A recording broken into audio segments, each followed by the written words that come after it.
If you want to change alarm volume on Samsung Galaxy A57, then first of all we can open settings.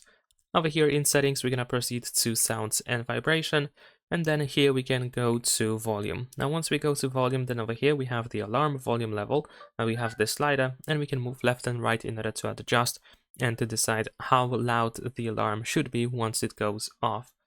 Besides that, if you go to the clock app, if you go here for the first time, you have the option to set the same volume for all alarms. So once again, we have exactly the same slider, and you can also tap on the three dots that we have on the right side of the phone in the alarms list. And if you go to settings, then in here we have the volume option, where we can also choose this option over here, set different volume for each alarm.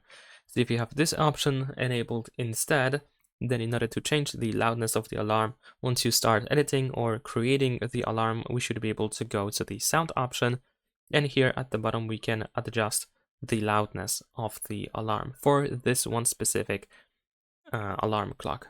And that is pretty much it. Leave a like and subscribe.